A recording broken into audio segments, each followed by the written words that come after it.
Fala, galera. Seguinte, estamos aqui no nosso terceiro episódio da primeira temporada do nosso podcast Osteopatia Científica. E hoje nós estamos aqui com um convidado muito especial que vai dar uma dor de cabeça para nós, muito importante, que é o Samuel Ludovic. Queria dar boa noite ao Léo. Boa noite ao Samuel. Como é que vocês estão? Boa noite, galera. Mais um podcast começando agora. Grande convidado, muita dor de cabeça hoje. Grande Samuel. Pessoal, boa noite, Léo Nascimento, Léo Diniz. Gente, muito obrigado pelo convite, uma honra estar aqui com vocês. Vamos falar de dor de cabeça até altas horas aí. É Léo e Léo para você não errar. Não tem Não como. tem para onde correr. Ó, primeira coisa, então vamos falar do nosso noticiário científico da semana e vamos falar da ciência que tem nas nossas impressões digitais, que é muito louco, que é uma parada assim, você nas impressões digitais você tem uma impressão única, você tem gêmeos que têm impressões que são diferentes, a gente consegue, na medicina forense, por exemplo, a gente consegue identificar uma pessoa perfeitamente com isso, e o que que vocês, onde que a gente, será que a gente vai conseguir chegar com essa identidade da impressão digital? Porque assim, a gente já entra em casa com isso, a gente já abre cadeado, a gente já faz uma porrada de coisa. Será onde a gente chega com esse negócio? Acho que muito louco essa coisa da digital, você poder hoje datar a digital. Você observa que o cara põe a digital, a substância que tem na digital deixa a impressão, oxida a superfície e o cara consegue datar a digital. Isso é muito louco. Será que a gente vai desenvolver um sensor? A gente tem uma fechadura eletrônica na porta, você, ó, fulano entrou na tua casa e tal data, pela, É, pelo tempo que está aqui. Muito maluco isso. eu vejo dessa forma também. Parece que ela muda ao longo dos anos, né? Mas ela não perde a sua, vamos dizer assim, a sua essência, né? O seu formato. Ela parece que ela cresce, né? Mas ela não muda o seu formato. Cara, do jeito que tá, principalmente quando a gente está vendo a questão da inteligência artificial também, é uma coisa maluca hoje. Essa questão da impressão digital, eu não consigo imaginar, cara, aonde que a gente pode chegar, assim. Para mim já é muito louco, assim, né? Você conseguir descobrir essa coisa simples, né? Descobriu quem é uma pessoa simplesmente pela impressão digital, porque não existem duas impressões digitais iguais, cara. Isso eu acho muito louco, E um bagulho muito louco é que assim, a gente né? já usa para o celular, né? Se o Belo tivesse usado isso para o celular da Graciane, É isso aí. seria outra notícia da semana que bombou, né? Entendeu? Que, Segundo ela, não Ó, houve traição, hein? Segundo pô, ela, não houve traição. me E ela veio já falou uma que na coisa aqui. separação ele só leva dois ovos para casa. 30 fica com ela, dois, só dois vão com ele. Eu tava pensando, a gente pode acabar querendo, conseguindo fazer compras com impressão digital. Ou pagando, então, né? eu acho que a gente vai chegar a um ponto de, tipo, chega no mercado com a impressão digital, vai ter tipo vai fazer um Pix direto É, conectado com as suas coisas. E aí, assim, imagina a investigação criminal, como é que vai ficar? Porque, cara, seu dedo vai ficar marcado em algum lugar que você passou. você tá rastreado, cara. Uma cena de crime. E aí, assim, você entrou num prédio. No meu prédio aqui é impressão digital para entrar em tudo. Entendeu? Então, reconhecimento facial lá fora e impressão digital dentro. Entendeu? Então, assim, vai rastrear todos os caminhos. Daqui a pouco você vai ter isso para abrir seu carro e ligar seu carro. É. Entendeu? Então, assim, isso vai chegar num ponto, e a vantagem ela é individual, Vai intransferível, ser sempre a individual. não ser que você seja um profissional do SUS, que você pode ter lá no dedo e colocar lá, você já viu? As paradas que a Essa você galera tirou faz? do baú. Ó, vou explicar para vocês. Isso aí É. assim, ó, sabe aquela mão de borracha que tem? O Sei, que a galera faz no SUS para bater ponto? Porque o ponto no SUS é no dedo. sim, O médico vai lá, a enfermeira vai lá na coisa de saúde e tal, pega a cola branca, passa no dedo e deixa secar e arranca. Aí bota na luva, naquela mão de borracha e coloca certo. uma etiqueta com o nome da médica, com o nome da enfermeira, da fisioterapeuta. Vê Aí lá. bate o ponto. e não está Caramba! trabalhando, entendeu? E por que E que de eu sei? onde vai a inteligência? Porque eu tenho um amigo que trabalha numa UPA e ele falou assim, cara, de cada 10 profissionais de saúde que estão atendendo aqui, você tem 3 atendendo e 7 que estão com a luva. Mas isso tem uns 10 anos que isso rolou, foi um escândalo, descobriram Exato. e fizeram isso aí. Isso rolou de verdade. Aconteceu, deu escândalo, os caras foram investigados. Tem bastante tempo isso aí. Mas essa história do pagamento digital já tem. Os celulares da Android, você usa digital para fazer, igual o iOS usa o Face, o Android usa a digital para pagar, É entendeu? tipo assim, eu penso assim, numa loja, você chegou numa loja física, quanto que deu? R$ 15, É isso. Tá. entendeu? Para Exato. sacar dinheiro hoje, em alguns terminais de saque, você faz com a digital. Não tem Sim, mais já cartão, tem, ficar né? com cartão lá, você bota digital. Por isso que você. Ó, vou falar uma outra notícia que eu li também antes de entrar aqui. O maluco em Salvador matou a mãe e cortou a mão dela para ir até o banco para sacar dinheiro. Pelo amor de Deus. É isso. É isso. É esse o nível. Então, assim, lógico que tem tudo o lado bom da tecnologia, que a gente tenta enxergar o lado bom, né? Só que tem o lado ruim que vai vir junto com isso. Que assim, o cara pegou seu cartão do banco e falou assim: ah, peraí, você não quer ir comigo até o banco? Então dá seu dedo aqui, vou lá. Corta seu dedo e vai embora. É, Tem um negócio, um ditado na Argentina que eu gosto muito para essas coisas, que é assim: echa la ley, echa la trampa. Então não interessa a nossa capacidade de burlar o sistema é universal. Para qualquer lugar a gente consegue fazer alguma sacanagem. Não, nunca duvide, nunca duvide. É o que a minha mãe fala. Usa a inteligência para o mal. Exato. Por exemplo, isso é você pega o Marcola, criatividade. que é líder do PCC. Você acha que é um cara tonto? Não. Nem fudendo. Nem O cara fudendo. é Não super sabe aguentar. inteligente. Entendeu? Agora, assim, se ele tiver, ele podia ser um presidente de empresa. Entendeu? Podia ser, sei lá, fazer qualquer outra coisa. Mas ele escolheu um caminho e foi, porque ele achava que tinha sentido. Não é besta que vai chegar ali. Samuel, é o seguinte, uma outra coisa que a gente quer te perguntar muito. Sessão nostalgia. O que que não deveria ter acabado? O que que tinha que era legal, que você gostava e que agora você não encontra mais? O que que você pensa assim, nesse momento nostalgia? Pode ser imaterial ou não? Qualquer coisa. Claro. Não, material tem muita coisa que, assim, brinquedos tem memória afetiva, né? Sempre Eu tem, tenho né? uma memória afetiva do Pense Bem. Não sei se vocês lembram disso, do Lembro. Pense, Que né? tinha o livrinho, o manual, Nossa, aí você tinha as perguntas A, B, C, D, aí você é, contava, pô, era um computadorzinho, né? Era bem. computadorzinho. Era fantástico isso, né? Agora, uma Ó, coisa peraí, imaterial. peraí. Para a galera que está assistindo, se você não sabe o que é o Pense Bem, eu simplesmente vou lamentar porque a sua infância foi uma bosta, primeira coisa. Segunda coisa, pesquisa no Google e vê o que que era o Pense Bem, que era um brinquedo muito legal de desafio mental. Era muito bom, era muito bom. É. Hoje a gente tem outros brinquedos, né? Mas ele não perdeu seu valor, porque ele era um brinquedo muito legal, né? Mas uma Talvez coisa o imaterial computador, né? é. O computador que a gente mexeu, vai, talvez, né? Agora, uma coisa imaterial, assim, que, por mais que eu seja do interior, mas nas cidades grandes, você também via isso nas vilas e tal, e hoje você não vê mais. Eu não sei como é que chama aí. Vocês dois são de São Paulo. Eu sei que o Léo Nascimento é de Não, São Paulo. Eu sou de o Brasília. Brasília. O Miss é de Brasília. E você é de Aqui a gente, onde? Ribeirão Preto. Ribeirão Preto.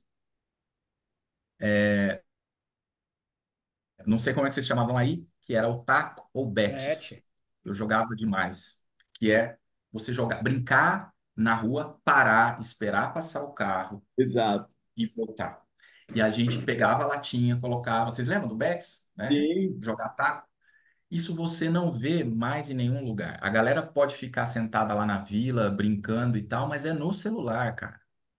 Né? Então, hoje eu não vejo mais, eu sinto muita falta disso, porque eu três brinquei para muito. trás, entrega o taco. Isso, três para trás, Não entrega era? o taco. Três para trás, Se Isso! entrega o errar três taco. vezes, é. É Então, isso. assim, eu não tenho visto mais, entendeu? Eu não vejo mais a criançada brincando e tal de taco, porque era muito legal. Bola na rua até você vê e tal, mas o taco, eu não sei. Você acaba vendo isso dentro de uma escola que o professor vai colocar como uma atividade e tal, mas o brincar na rua, ó o carro, ó o carro, ó o carro, pá, aí passava o carro, sabe aquela coisa? Tinha um intervalo. E aí, só uma. Você sabe, eu lembro a primeira vez que eu fui jogar, aqui em São Paulo a gente chama de taco. A primeira vez que eu fui jogar, eu não sabia, nunca tinha jogado. Aí era para o ímpar para escolher se ia sair no taco ou na bolinha, porque tinha uma galera Uhum. que cuspia no taco, lembra? Sim, Você tinha aí. cuspia no taco e falava assim: você quer o lado molhado ou seco? Aí jogava para cima. Aí a gente tirou para o ímpar, não fazia isso na minha rua, aí fez para o ímpar, aí eu ganhei para o ímpar. Aí o cara perguntou assim: o que que você quer? Eu falei: bolinha. Aí eu saí na bolinha, os caras, como você é burro, velho? Porque só pontua no taco, né, velho? É, é. Então, assim, ganhei no Paro Ímpar e saí na bolinha. E que era a bolinha, é. Não sabia, eu não Aquele sabia negócio como de é que era o jogo. desafio. Cara, bons tempos. Isso é uma coisa que eu sinto falta. Eu sinto falta de ver e sinto falta da brincadeira, né? O Mas bet isso acabou aí, mesmo, a gente quase não vê. Aqui em Brasília, chama bet, não chama taco. E eu lembro, a primeira vez que eu joguei bet, eu tinha 6 anos de idade. É. E a gente, sim, não era aquele taco bonito, não. A gente pegava um pedaço de galho, cortava ali, fazia. As latinhas eram as latas de óleo antiga que tinha, aquelas latonas Mazola, grandonas. Redondo, É, é. E as bolinhas era o que tinha chave de bolinha, bolinha de tênis, bolinha de borracha. A última vez que eu joguei bet foi quando ainda fazia parte do movimento escotista. Foi acho que 2004, 2005. A gente não encontra aqui Nacional de Escoteiros. A gente jogou bet com a meninada, mas, cara, depois nunca mais. Aquilo era top demais, cara. era muito bom. E tinha Ah, umas regras muito loucas de catar a vitória, né? Pegar a bola no tinha. ar. O cara Vitória! rebateu pra cima, vitória! É, Ê! é. Então, isso Era é muito bem construído, né? exato. E uma coisa que acontece é assim: a gente aprende muita coisa, a gente aprendeu muita coisa nessa época. Por exemplo, desenvolvimento motor. Cara, correr, rebater, se adaptar na situação, porque a bolinha vinha toda torta, não sei o quê. Às vezes você ia jogar, você molhava a bolinha também, né? Sim. Molhava a bolinha para bater. Pesava. Então, assim, toda essa estratégia motora que a gente acabou criando nesse tipo de brincadeira faz diferença para a gente hoje. E uma das coisas que a gente vê muito hoje é que as crianças que não participaram dessas brincadeiras, hoje são as crianças de apartamento que, assim, não tem um desenvolvimento motor tão legal, né? Então, assim, talvez a nossa geração tenha sido a última geração de brincar na rua, né? De verdade, De assim. brincar Eu muito na acho. rua. De brincar Pô, dava muito na 10 horas rua. da noite, o pai entra. Hoje em dia, se seu filho não está em casa 10 da noite, você já está no hospital, no IML, você fala, fudeu. É, Ah, Então, assim, acho que é a isso aí. nossa geração, vocês estão com quantos anos? Você está com quantos anos, Samuel? 39. É a nossa geração. Nossa geração provavelmente é. foi a última geração que brincou efetivamente na rua de sumir, tá ligado? De ficar, tipo, de manhã até a noite É, e brincando, e assim, só podia entrar quando o pai chamava para tomar banho, jantar e dormir. E aí é. os caras falavam assim: não entra, porque você não vai sair de novo. Não entra, Tinha muito isso, você não né? sai de novo. As conversas sentada no meio-fio, né? Na Tá? sarjeta. A gente fala sarjeta aqui, né? Sentava na sarjeta e ficava à noite.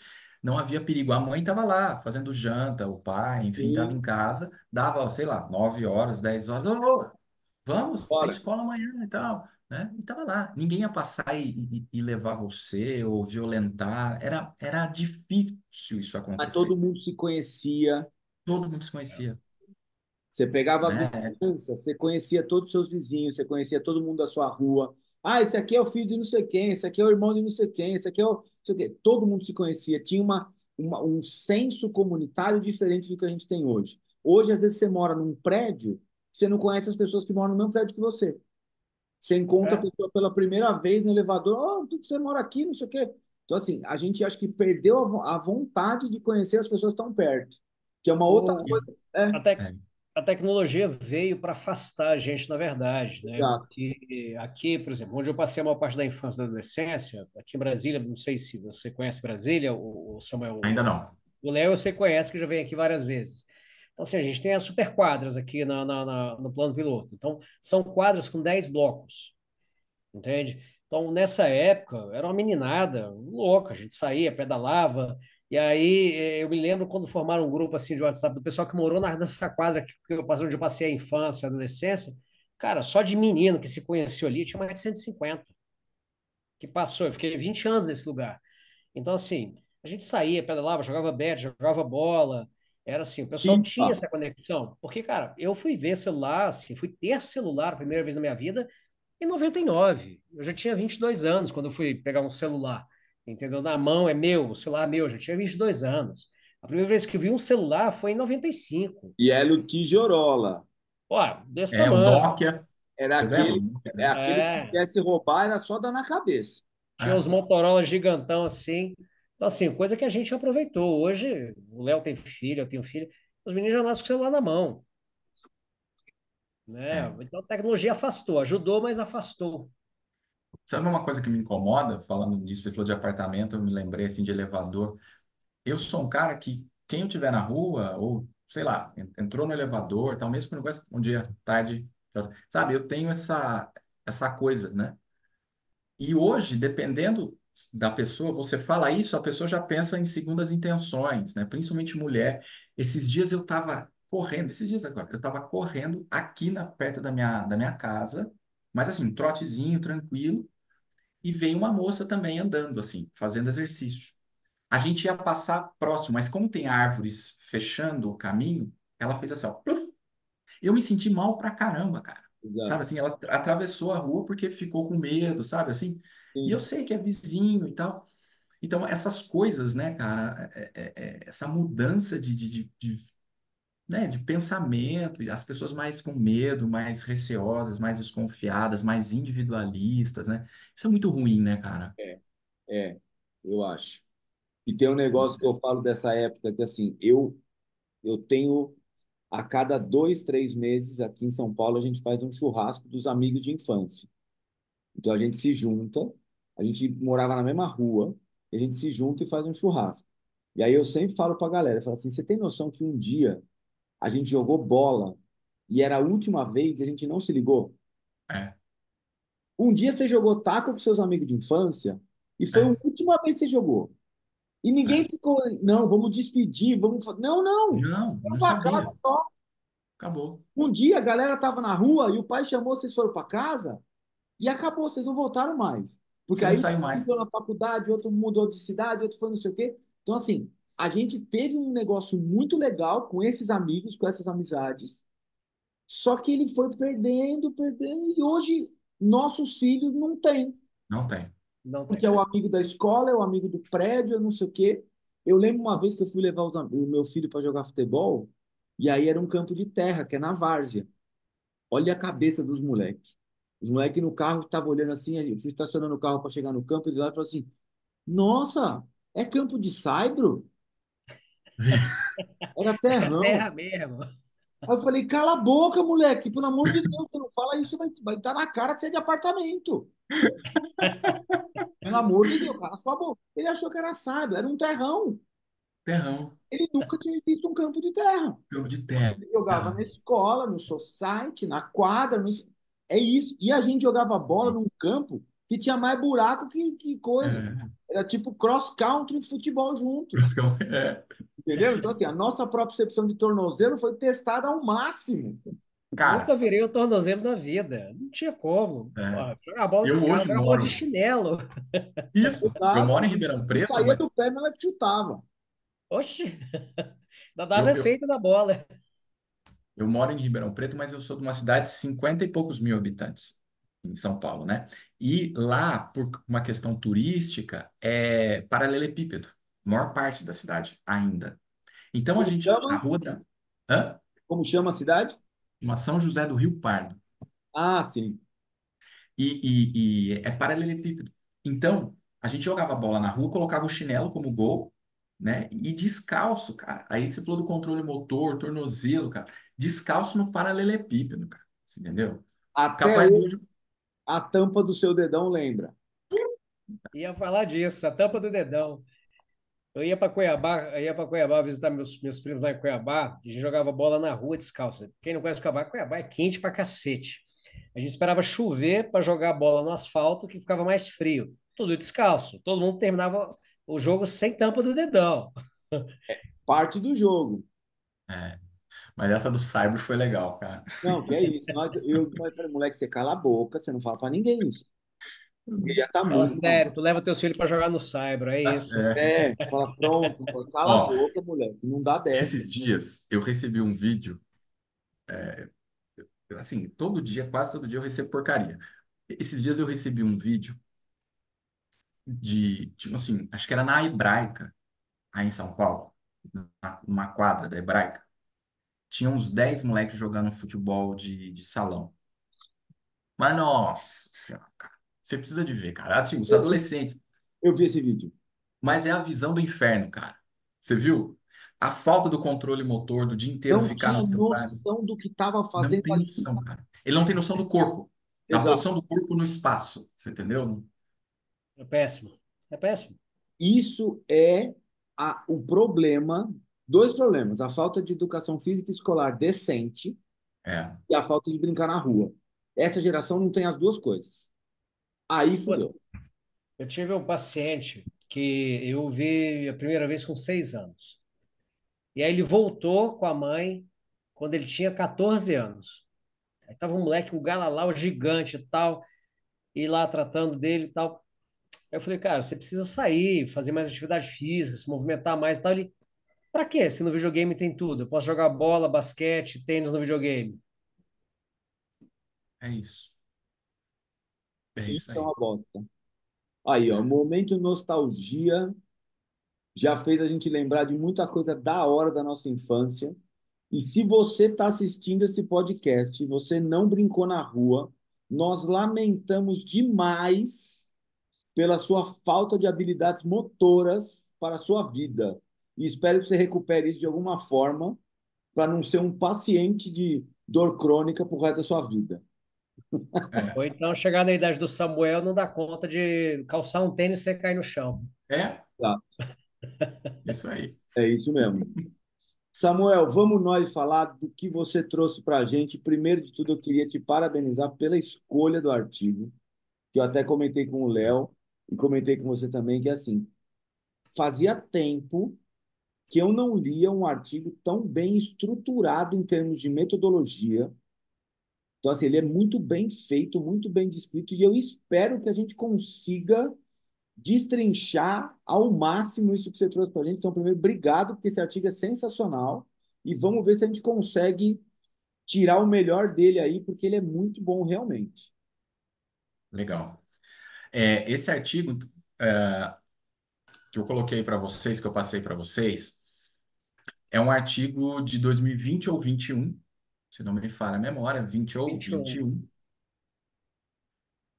Lá, 20, tá, 20 ou 21, Ele foi. lá, aceito Receberia o o 20 21, e o né? 21. Isso. Isso, né? Esse artigo, o primeiro autor aí, eu acho legal a gente falar, né? Vamos dar uma destrinchadinha em algumas informações extra artigo, vamos dizer assim, né? Antes de falar do conteúdo em si. A primeira autora é a Zik Liang. A Zik Liang, ela hoje é uma grande pesquisadora na relação de dor de cabeça e cervical da Universidade de Queensland, na Austrália. E ela é discípula de uma grande pesquisadora que agora ela está aposentada, chamada Gwendolyn Ju ou Gwen Ju. É uma senhora já, parece uma avózinha, né? É uma pessoa extremamente. A professora Gwen Ju, eu tive o prazer de conhecer, fazer curso com ela, fazer formação com ela. Ela é uma pessoa extremamente solista, extremamente humilde. E eu posso contar uma história que eu tenho com ela também. Claro. É, é, a primeira vez que ela veio para o Brasil, num congresso em Campinas, me colocaram numa gelada de ser o tradutor simultâneo dela. E eu estou acostumado com o inglês americano, o sotaque americano. O sotaque inglês E o sotaque australiano que tem, lembra mais ou menos ali, não é. Eu sofro um pouco. Eu sofro. O americano, para mim, é relativamente tranquilo. A minha mãe é professora de inglês, então eu fui martelado com essa coisa do inglês desde muito, muito pequeno, gostava e tal, então tinha uma facilidade. E aí, um dos coordenadores falou assim: Ah, você não traduz simultâneo a professora Guanju? Eu falei, cara, falar não ficaria feio. Ele falou, então tá, vamos lá. Mas uma tranquilidade, sabe? E aí, quando ela chegou, a gente foi recepcioná-la no aeroporto. E eu levei o meu livro, que eu tenho dela, a primeira edição, para ela autografar. Porque eu já vinha lendo os trabalhos dela, era bem a linha que eu gostava de estudar. Eu falei assim, professora, a senhora pode assinar para mim o meu livro, né? Autografar? Ela falou, autografar, né? Um livro de fisioterapia e tal, né? É um livro tão técnico assim, né? Eu falei, não, é porque eu gostei muito do livro da senhora e tal. Eu falei, não, claro e tal. E aí escreveu para mim. Num primeiro momento ela achou meio estranho, porque tipo, não estava acostumada com isso, né? Alguém, você autografa esse livro de dor cervical e cefaleia para mim, que não é também todo mundo que conhece. Enfim, mas foi uma pessoa assim extremamente bacana. À noite, todo o pessoal saiu para jantar e ela contou que ela estudava na mesma classe dos Bee Gees. Você lembra dos Bee Gees, aquela banda antiga? Dos anos E ela era 70. amiga dos Bee Gees e tal. Então, uma pessoa assim, super bacana. E a Ziki Liang é discípula dela. E a professora Gwendolyn Ju, é uma das maiores referências na pesquisa na relação dor cervical e dor cervical com cefaleia, tá? Então, o grupo da Universidade de Queensland produz há muito tempo excelentes trabalhos acerca desse tema e, o mais importante, pé no chão.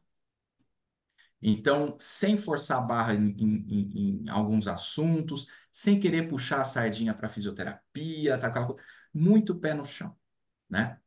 Existe um grupo europeu de bons pesquisadores que trabalham com essa relação da cervical, cefaleia, migrânia e cervical, que acabam puxando um pouquinho mais a sardinha para a fisioterapia, né? O pessoal da Universidade de Queensland, por isso que eu até nos bastidores falei, eu sou suspeito para falar porque eu sou fã dessa galera, porque eles são muito pé no chão. E as discussões dos artigos, como vocês devem ter visto, né, é muito bem desenhada, muito bem escrita, né, um raciocínio clínico, uma aplicação clínica, né? Então é muito legal, tá? Então a Ziki Liang é discípula dessa grande pesquisadora aí, né? Que aí tá aqui, ó, né? A Gwendolyn Ju, Julia Treleaven, Lucy Thomas também são grandes pesquisadores conhecidos na área. O, o título do artigo ele já diz muita coisa, e se eu tivesse 15 segundos para falar sobre isso, eu falaria do título, só. Né? Então, dor cervical associada com enxaqueca, ou para quem não é da área, né? Migrânia é enxaqueca é migrânia, a mesma coisa. Então, dor cervical associada com enxaqueca não necessariamente reflete uma disfunção cervical musculoesquelética, que é Então, uma. Vamos deixa eu lá. só falar um negócio. Esse título, ele é muito simplista perto da qualidade metodológica para responder isso aí. É, Então, assim, é uma resposta que a gente pode falar que, assim, ela está muito bem estruturada nessa metodologia. Entendeu? Então, assim, tá falando e, assim, a gente pode acreditar no que está escrito ali. E a gente vai chegar nisso. Mas, assim, resume de forma muito simplista, mas fez muito bem o que se propôs a fazer. É um artigo que não tem spin, não tem spin no resumo. É, ele entrega ali, no título ele entrega. exatamente. Né? Então, eles vão assim na veia, né? Tipo, ó, já estou afirmando. Dor cervical com enxaqueca. Então, o cara que tem enxaqueca e dor cervical não necessariamente significa que ele tem uma disfunção cervical. Então, não é porque eu tenho dor lá que eu vou ter disfunção, né? Isso, esse artigo é para responder uma dúvida e uma pergunta que muitos fisioterapeutas acabam tendo. Então, terapeutas manuais, né, fisioterapeutas osteopatas, quiropraxistas, fisioterapeutas que acabam trabalhando com cabeça e pescoço, como eu e tal, né? Então, eles mostram né? É um estudo, um cross-sectional, single blind, com uma amostra de conveniência, né? Então, eles não fizeram um cálculo amostral, mas é uma amostra de conveniência, né?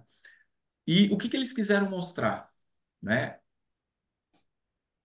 Que pacientes, qual que era a ideia dos caras, né? Que pacientes, mostrar que pacientes com enxaqueca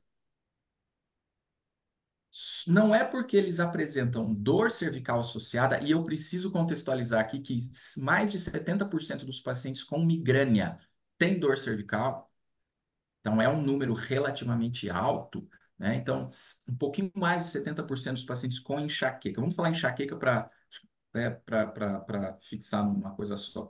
Mais de 70% dos pacientes com enxaqueca têm dor cervical. Então, seria normal pensar, bom, então esses caras devem ter alguma questão cervical, né, que está levando a migrânia, né? Especialmente quando a gente fala do raciocínio de terapia manual, né? Perfeito. A gente adora achar uma disfunçãozinha. Ah, isso aqui está em disfunção. Ah, isso aqui tem uma hipomobilidade. Ah, isso aqui não sei o quê. E a gente justifica até vida passada pela hipomobilidade. E precisa ter muito pé no chão quando a gente fala disso. A hipomobilidade causa uma série de problemas, sim, e a gente sabe disso. Mas eu preciso ter parâmetro de avaliação. Senão, eu vou começar a achar que todo mundo que tem hipomobilidade vai ter dor, e aí o mundo real não é assim que funciona, né? Exatamente.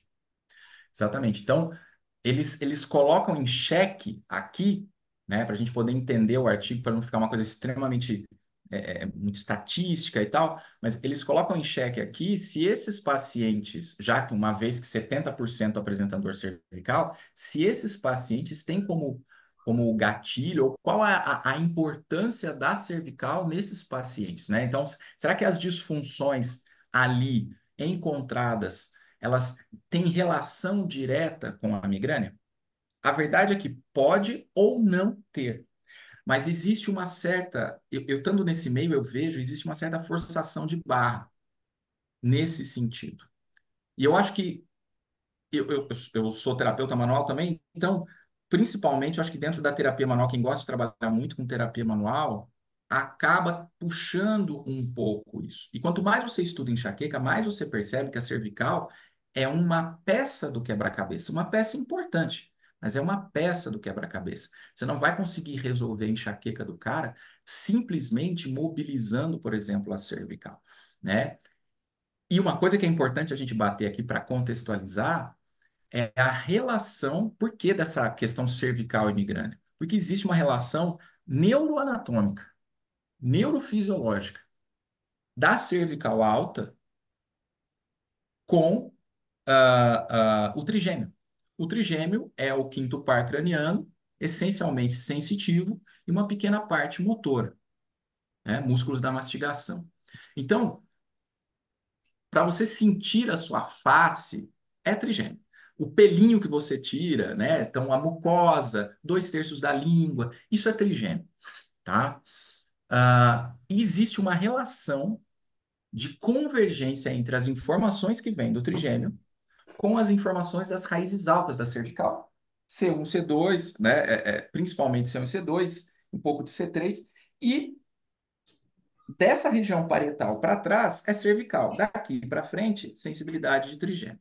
Então, existe lá no tronco cerebral, uma convergência anatômica, um local onde há uma convergência anatômica entre as informações que vêm do trigêmeo e as informações que vêm das raízes altas da cervical. Essas informações se convergem e ascendem para regiões corticais e subcorticais para serem, então, interpretadas. Então, elas são processadas ali depois no tronco e depois vão ser interpretadas lá em cima. Isso nos ajuda a entender por que um paciente com dor de cabeça, no caso, por exemplo, a enxaqueca, tem dor no pescoço. E por que um paciente com dor no pescoço pode ter dor de cabeça? Mas você tem que ter uma disfunção. Se vier do pescoço, você tem que ter uma disfunção essencialmente na cervical alta, porque tem essa relação neuroanatômica com o trigêmeo. Eu brinco com os alunos para poder entender, não é uma informação mais correta possível, mas para eles começarem a entender essa complexidade neurofisiológica, que eu falo assim, ó, imagina que vira um nervo só. Então, vai ser interpretado como se fosse uma coisa só. Então, as informações convergem e viram um nervo só para ser interpretados. Por isso que o cara pode ter dor aqui e aqui no pescoço, ou uma disfunção no pescoço realmente pode levar a uma dor de cabeça. É aquele Só que, negócio que eu já te ouvi falar uma vez, desculpa, que é dor de cabeça e dor na cabeça. São coisas perfeito. diferentes, né? É, Eu lembro, eu uso essa frase sua, que eu escutei uma vez, exatamente eu coloco em aula. Eu falo, gente, é dor na cabeça ou é dor de cabeça? perfeito. São coisas diferentes. É. Eu tenho essa concepção Sim, mesmo, né? Eu tenho essa concepção. E a enxaqueca, ela é genética. Existem os gatilhos e a cervical é um dos gatilhos. A cervical alta é um dos gatilhos. Então, sim, uma disfunção articular, por exemplo, alguma disfunção ali na cervical alta pode sim levar a uma dor de cabeça, né? Uma dor na cabeça, né? Você pode ter uma referência ali por causa do trigêmeo, por causa dessa relação neuroanatômica, porque uma disfunção ali vai fazer você levar informações alteradas. Ok, mas isso não significa que isto é um causador de enxaqueca. Ele pode gerar uma crise, mas não a enxaqueca. A enxaqueca ela é uma condição cerebral, genética, está lá no seu DNA. Alguns desenvolvem, outros não desenvolvem. E ela é poligênica. Então não é um genezinho só, ela é poligênica, né? Então, algumas pessoas desenvolvem, outras não. O que a gente percebe é que os fatores ambientais, como muitas doenças, influenciam diretamente. Então, seu sono, hidratação, estresse, é, má alimentação, etc, etc. Isso influencia na geração de crise. Excesso de analgésicos, excesso de anti-inflamatórios, isso influencia demais no aparecimento, na cronificação, né? Então, eu preciso fazer isso para a gente contextualizar o que que eles querem falar aqui, né? Então, eles querem dizer, olha, eu sei que existe uma questão neuroanatômica, neurofisiológica, relação direta cervical alta e trigêmeo, tá? Mas não é esta porra desse lugar, não sei se pode falar a palavra, mas dessa cervical alta que vai fazer o cara, você trabalhar ali, acabou a enxaqueca do cara. exato. Não é bem assim. Pode ser um grande gatilho, mas não é bem assim, né? E isso é uma coisa que a gente tem que pontuar. Porque a gente vê muitos fisioterapeutas, principalmente o pessoal que trabalha com terapia manual, querendo tratar única e exclusivamente a dor, a enxaqueca do cara, né? Com um pensamento músculo-esquelético, por exemplo. Né? Ou dentro da osteopatia, uma questão visceral, mas a questão é genética. A questão é genética. Então, não é bem ali na cervical que você vai conseguir mexer. Não existe, também é importante salientar isso, que não existe nenhum órgão, né? Então a gente brinca muito, às vezes eu posto isso, a questão do fígado, né? Porque Isso é na osteopatia, a gente adora. Ai, a cefaleia do fígado. Fica Cefaleia cheio. do eu intestino. tenho um certo receio de falar isso aqui, porque é um, Você é um, pode é falar uma, porque a Não, gente mete o também pau, mete o odeia. pau. é Mete o pau. um podcast de osteopatia, mas eu estou baseado em ciência, não é minha opinião, Exato, exato. tá? Opinião é base de pirâmide. Não, não é minha opinião, tá? É o que a ciência mostra. O fígado, se você tiver alteração grave de enzimas hepáticas, hepatite, ou você tiver alguma lesão hepática séria, importante, você tem uma cefaleia secundária a uma lesão de fígado, uma disfunção de fígado, um transtorno metabólico. Isso é uma outra história. Agora, Talvez você não esteja nem procurando um consultório. exato, exato. São outros sintomas. Essa Agora, condição não vai te levar para um consultório de osteopatia. Talvez essa condição te leve para um hospital, Sim. concordo. entendeu? Então, assim, é muito importante a gente pontuar isso, porque, assim, a gente tem uma mania dentro da osteopatia de justificar algumas coisas por uma coisa que eu falo que é o leite com manga da osteopatia. Então, alguém falou alguma vez que era assim que funcionava. E aí isso foi passando para frente que, dor no ombro direito é fígado. Cefaleia orbicular é fígado. A cefaleia nucal é não sei o quê. Isso foi passando E ninguém foi contestando. Se a gente pegar um modelo de estudo sério, isso cai. E aí você fala, e aí? Mas isso também a gente tem que entrar em dois pontos muito importantes, que assim, uma é de onde veio replicada o ensino da osteopatia. Ele veio replicado de um momento em que você pegou um cara que teve uma observação, um entendimento do corpo completamente diferente do habitual e conseguiu explicar coisas que realmente eram complicadas para a época e que passaram a fazer sentido e entregar tratamento. Dali para frente, a gente veio replicando a informação com pouca ciência. E óbvio, quando a gente para no possibilismo anatômico, ele é muito fácil para a gente. A gente encosta ali no possibilismo anatômico e justifica tudo. Olha, é porque anatomicamente X está ligado com Y, e se X estiver alterado, Y vai apresentar sintoma. Isso é uma maneira da gente justificar o nosso ato quando a gente não tem certeza do que está acontecendo. E é lógico, é muito mais fácil para você ir lá vender um curso dizendo que se você manipular C2, C3, você vai eliminar uma dor cervical do que botar o cara para estudar uma enxaqueca, entender os outros aspectos da enxaqueca que obrigam ele necessariamente a sentar, estudar, fazer o diagnóstico diferencial, que é complicado, que exige mais estudo e entendimento, porque isso não vende. Isso não vende. Você ensinar a pensar, infelizmente, no Brasil não vende. O que vende no Brasil é ensinar a manipular, ensinar, olha, tem uma técnicazinha mágica que você vai fazer A aqui mais B e vai resolver o C. Não, olha só, você primeiro vai ter que raciocinar. Então, um dos propósitos nossos aqui no Osteopatia Científica, no podcast, é justamente jogar isso no ventilador e falar assim, olha, não é por aí. Não é por aí. Dor no ombro não é fígado necessariamente. É o que o Léo falou.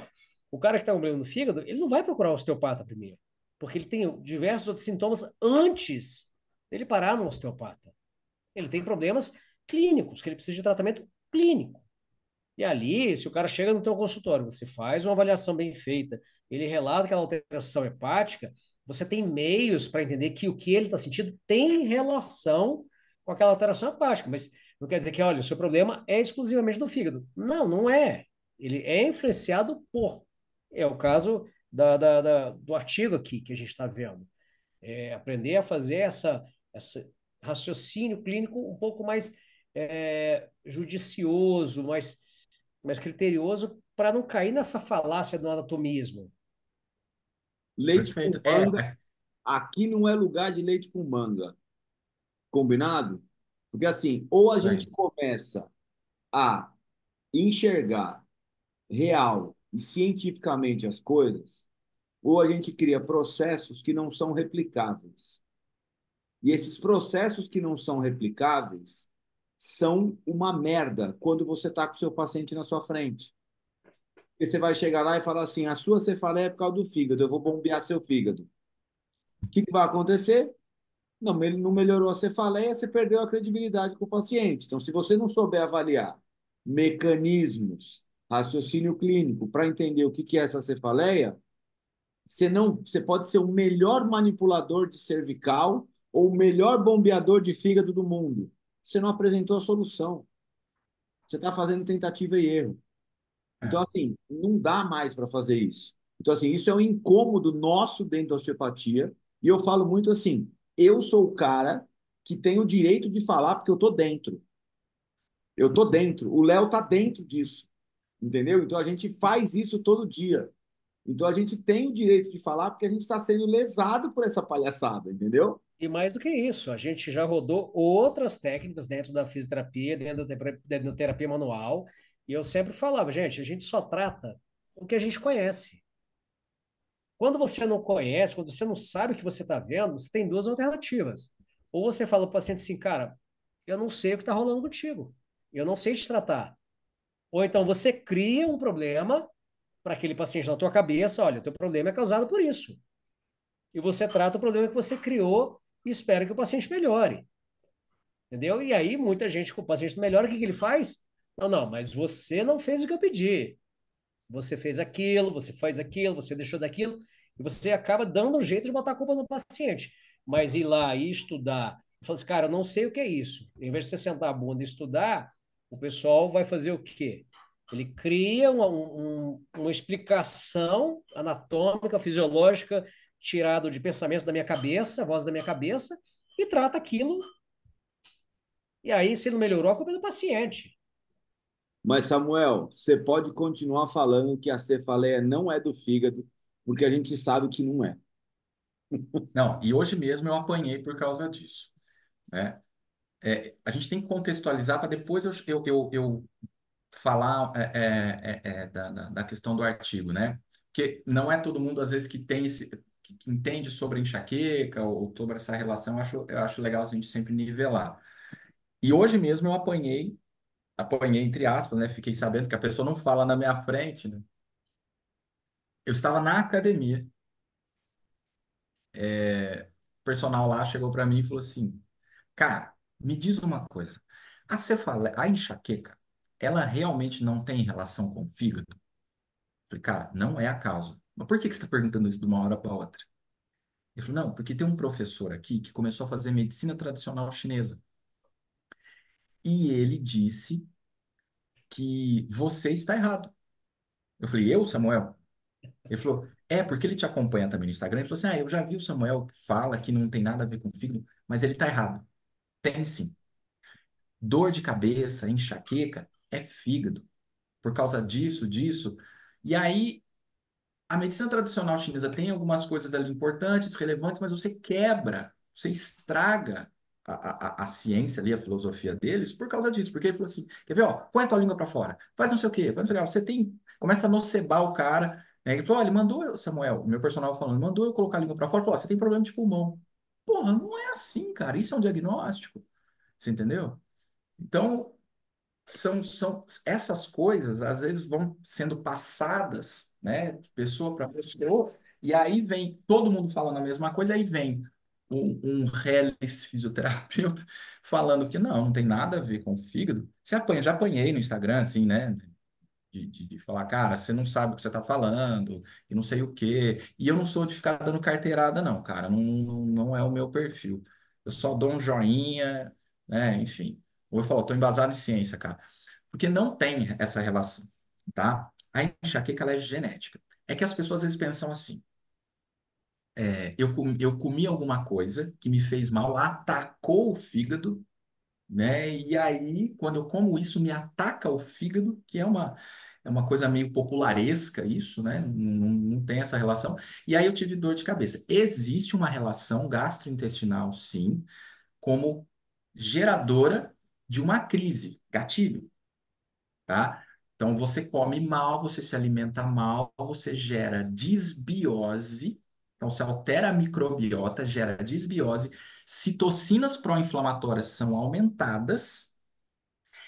E um paciente com enxaqueca é um paciente que a gente brinca assim, que é inflamado. É um paciente que tem um processo inflamatório ali maior. Então, você aumenta o processo inflamatório, é um cara já sensibilizado, tende a isso ser um gerador de crise, de uma crise, mas não é todo mundo. Tanto é que hoje não se faz mais dietas restritivas. Não é o ideal você fazer dietas restritivas, né? Se o paciente ele apresenta algum transtorno, alguma disfunção gastrointestinal, síndrome do intestino irritável, qualquer outra alteração que pode levar a uma alteração da microbiota, desbiose e aumento de citocinas pró-inflamatórias, as interleucinas, isso tem que ser cuidado como um gatilho, tá? Então é isso. Existem pessoas que são sensíveis a determinados alimentos. Aqui eu estou falando de pessoas com enxaqueca. Existem pessoas com enxaqueca que são sensíveis a determinados alimentos, mas isso também é extremamente individual. Eu canso de ouvir dentro do meu consultório a pessoa chegar e falar assim: então, a minha enxaqueca é alimentar, mas é um paciente, ele é leigo. E aí a gente vai construindo a informação certa para ele, né? Samuel, Não, existe de posso fato. falar uma frase? Opa, Uma frase. Para todo problema complexo, existe sempre uma solução simples, elegante e completamente errada. é, Louis Mencken. E acho que isso define bem o que você está falando, né? Eu adoro essa frase. É isso. A gente tenta simplificar. Não, a sua cefaleia é só isso. A cefaleia é um problema complexo pra cacete. cacete. Para de tentar simplificar que você não vai.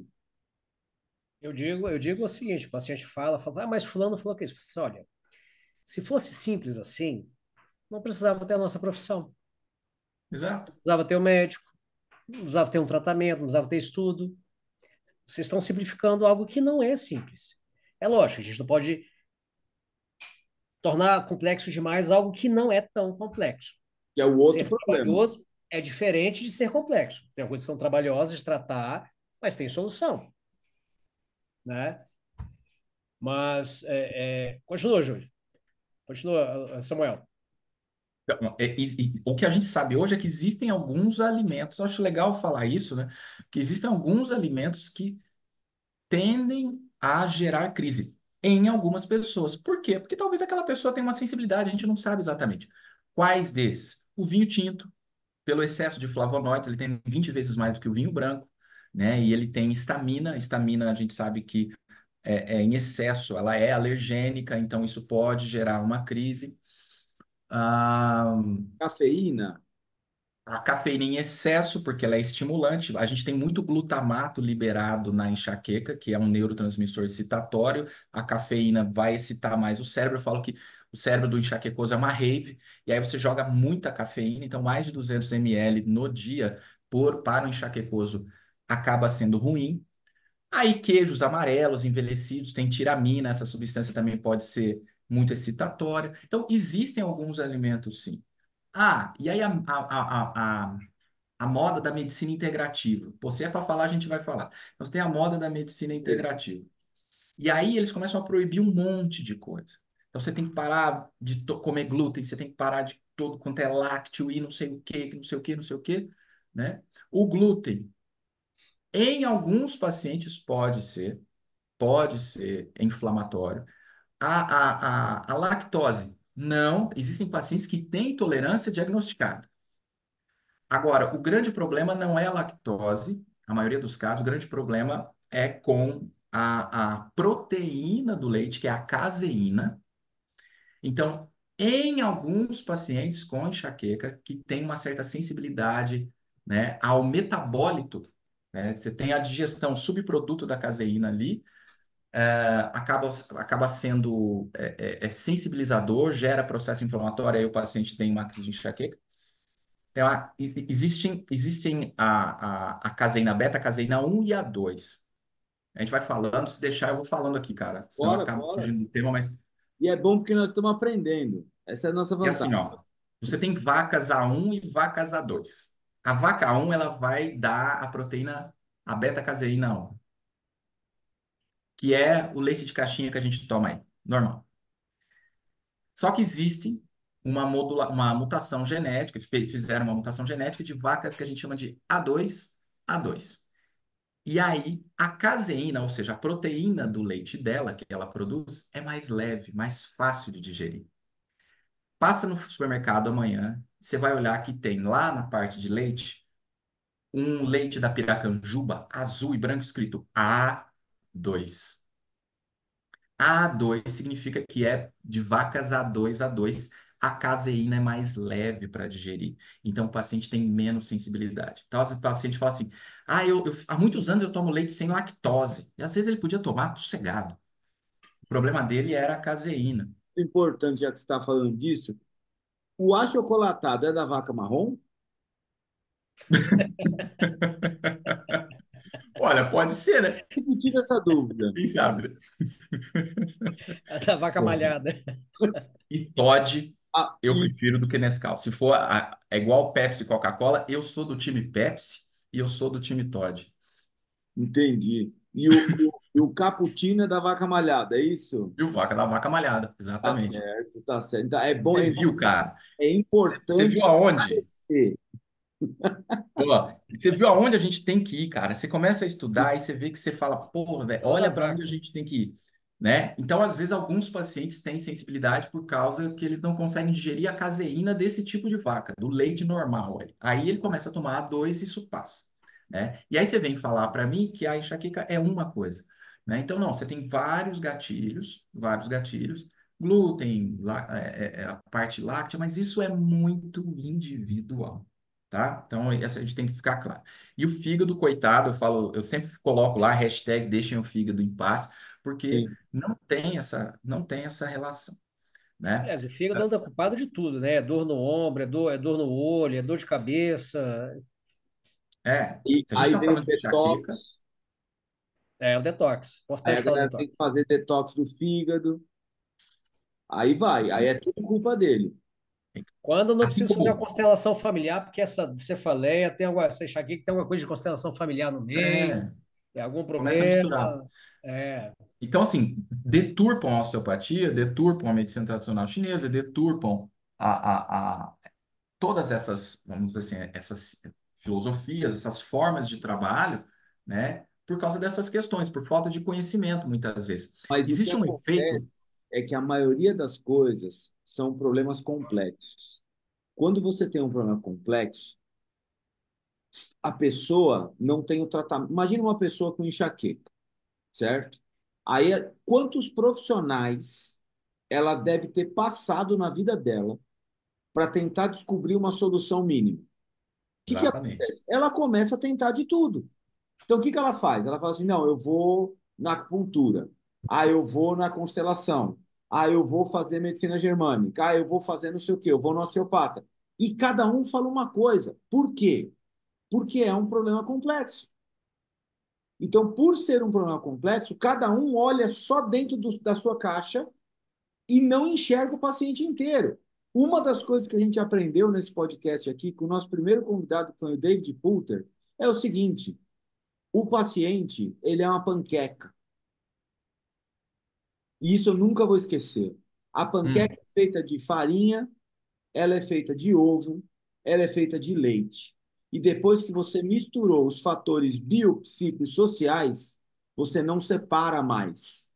Você acho não olha para a fantástico isso. panqueca e tira o ovo.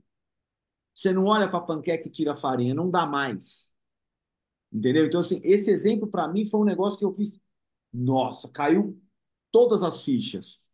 Porque assim, Fantástico o também. paciente é uma panqueca. O modelo biopsicossocial é uma panqueca. Depois que você enfiou tudo lá dentro, você não tira os fatores bio e trata só deles. Não! Ou você trata dos fatores todos junto do paciente, ou você não está oferecendo o melhor tratamento disponível. É mas isso. porque a gente também vive um momento que a gente tem 40, 50, 60 anos, sei lá, 200 anos, que a gente é muito guiado somente pela nosologia. A gente é muito apegado a diagnóstico. Ah, qual que é o diagnóstico? Cara, o diagnóstico é importante? É óbvio que o diagnóstico é importante.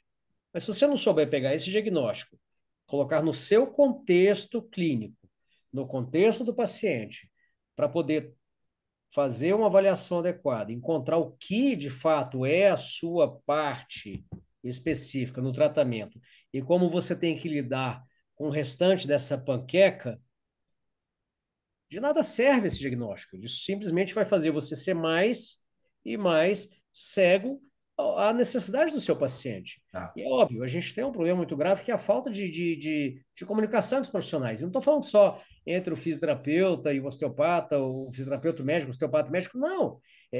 Entre todos que fazem parte desse contexto em quem o paciente procura. Né? Se a gente não começar a entender essa panqueca integralmente e perceber que a nosologia é um ponto, o diagnóstico osteopático é outro, o diagnóstico cinético funcional é outro, o psiquiátrico é outro, o psicológico é outro, e não entrar nesse meio e procurar seguir um sistema terapêutico que englobe isso, faça uma aliança terapêutica que você consiga conversar com o paciente e traçar uma coisa com ele, focado na necessidade dele, a gente vai continuar preso nisso, vai continuar com grandes especialistas em nada, grandes entendedores do micro-universo que não resulta em nada no fim do paciente, resulta em momentos de melhora que o cara melhora ali um tempo e recidiva, ele não sabe o que fazer, ele quer aquela modalidade terapêutica, mas 3 horas da manhã ele tem um problema e não sabe o que fazer com aquele problema. Exato. Exatamente.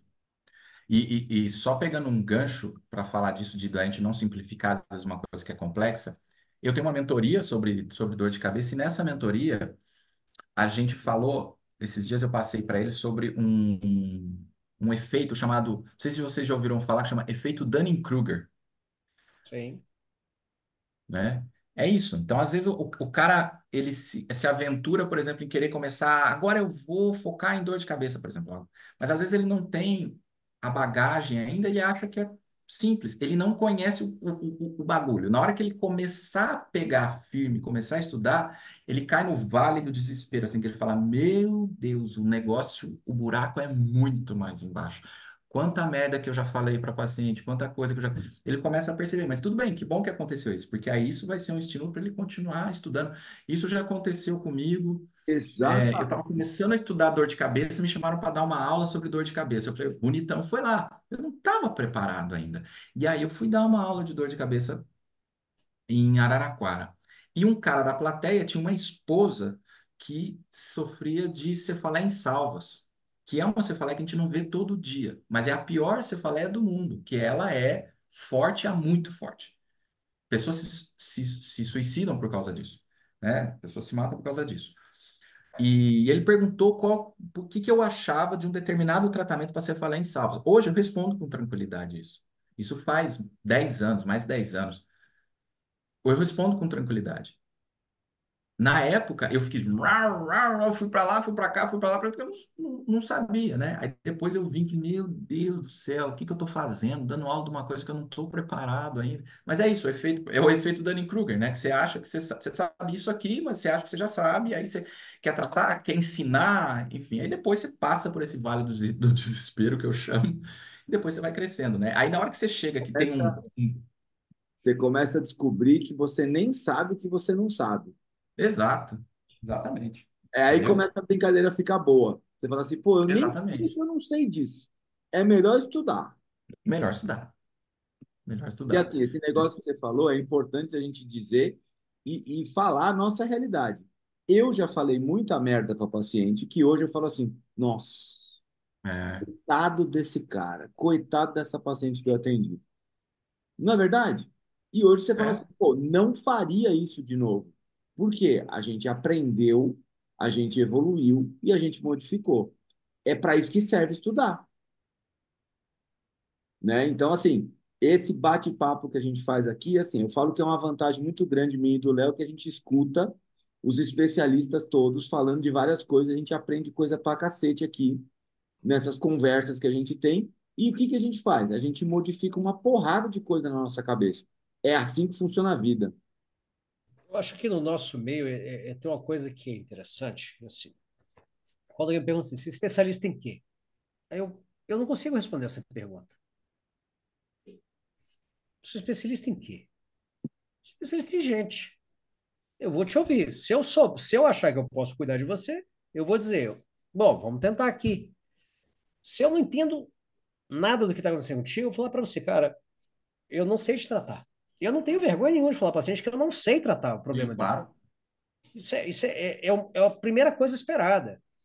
Eu acho que essa questão, trabalhar na nossa área, do jeito que a gente trabalha, a gente tem que ter, para mim, duas coisas. Curiosidade, isso é essencial. Se você não for curioso com o que você está vendo, você não consegue sair daquele limite do livro, do artigo, da faculdade. E a segunda coisa é a sua capacidade de brincar. É como você pega um brinquedo e dá para uma criança que ela vê a primeira vez. Você não explica para ela, olha, esse brinquedo você tem que brincar assim. Você bota o brinquedo na mão dela, ela explora aquele brinquedo da maneira que ela acha mais adequada. Ela extrapola os limites do propósito do que foi feito aquele brinquedo. E quando a gente pega um paciente complicado, é assim, você vai brincar com o paciente? Não, não é isso. Você vai pegar o conhecimento que você tem e você vai brincar com esse conhecimento. Você tem que explorar fora dos limites do que você conheceu. E essa capacidade de brincar com o conhecimento, ela vem com curiosidade. Você não consegue extrapolar o limite sem a curiosidade.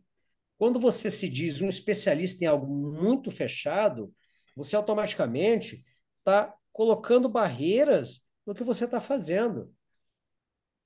E aí você só é capaz de mudar, de crescer, porque você tem essa curiosidade. Porque você. Quantos pacientes você encontrou iguais na sua experiência com enxaqueca que você fala, Samuel? Nenhum. Iguais? Nenhum. Iguais. Nenhum. Quantas vezes você teve que extrapolar esse limite e teve que procurar uma maneira diferente de atender aquele paciente específico? Diversas vezes. E você só faz isso porque você tem curiosidade, você não tem um preconceito com o que você. O que eu aprendi está aqui. Se não está aqui, não está aqui. Então é a curiosidade com a capacidade de brincar. É fazer da dificuldade uma oportunidade de Exato. aprender algo diferente. Exato. É isso aí. Bom, eu acho que eu fiz uma, um overview, assim, mais ou menos, do- da questão da enxaqueca, né? Então, só para a gente poder chegar nessa questão do trabalho, porque aí tem algumas coisas interessantes para discutir, mas finalizando essa questão da enxaqueca, a enxaqueca é uma condição genética, nós não sabemos a causa, né? Ela é genética, poligênica, nós não sabemos a causa, mas nós conhecemos gatilhos, nós não sabemos ainda exatamente explicar todos eles, mas nós sabemos que tem os gatilhos, e nós temos que ensinar o paciente a gerenciar, administrar isso, né? É uma doença que não tem cura e tem tratamento, mas tem tratamento. Então, para vocês terem uma ideia, na medicina, né, na alopatia, eles consideram um sucesso no tratamento da enxaqueca 50% de melhora. Então, 50% de melhora da frequência, eles já consideram um sucesso. Então, o cara tem 20 dias de dor, ele foi para 10. Cara, para quem é paciente de enxaqueca que tem 20 dias de dor, quando você fala, eu vou te deixar com 10 dias, ele sai sorrindo, né? Então, o sofrimento, a incapacidade que a enxaqueca gera é muito grande, é muito grande. Então, qualquer melhora para ele, ele já fica super satisfeito, né? E a fisioterapia, ela tem um papel importante, ela vem crescendo esse papel dela pelo entendimento, pelo estudo dos fisioterapeutas em cima disso, pelas publicações em cima, né? Que aí a gente começa a parar algumas arestas, como esse trabalho apara, né? Então, assim, eu vou falar algumas coisas, mas, por favor, Léo aí, Léos, né, Nascimento e Diniz, coisas que vocês vão vendo do artigo também, né? Vocês vão Não, falando aí. o meu artigo está todo grifado aqui, porque eu fiquei lendo e eu fui E é colocar. muita informação legal, né? Exato, é muita coisa. Eu fui olhar nas referências, falei, não, pera, isso aqui é Isso, legal, isso aqui. Então, o meu está grifado, então eu vou passando aqui, mas legal. está grifado. Uma das partes que me chamou muito a atenção aqui, ó, primeira coisa, assim, primeiro essa introdução eu achei fantástica, de tudo que ele coloca de pontos importantes nessa introdução. Então, assim, de contextualização do problema, que acho que Uhum. você conseguiu fazer até um bom resumo disso aqui. Só que essa parte aqui, para mim, ó, Hum, cadê? Os critérios de inclusão e exclusão, para vamos mim, lá. foram sensacionais. Entendeu? Então, os critérios de inclusão e Ah, exclusão sim. foram muito, muito, muito bem selecionados para conseguir responder a pergunta. Então, assim, teve questionário, e aí depois como que eles avaliaram os pacientes. Então, esses critérios de inclusão e exclusão e como eles, quanto de coisa que eles avaliaram em cada um dos pacientes. Um Para mim, set, né? Um meu set nem de vi, foi medidas. coisa pra cacete. E força cervical, e teste de FR, Tudo. e não sei o quê. Foi muito legal. Eles fizeram um set de medidas muito grande, coisas que a gente faz no dia a dia, coisas que a gente Isso. ali que são importantes, são testes validados, e tudo mais, né? Nesses pacientes. E tem uma coisa, que você falou de grupo, né? Mas tem uma questão muito legal, que no final do artigo eles falam, né? Que o grande problema que eles criticam, né? Que o grande problema é que você não pode pensar na dor de cabeça quando você vai fazer ensaios clínicos como um grupo homogêneo.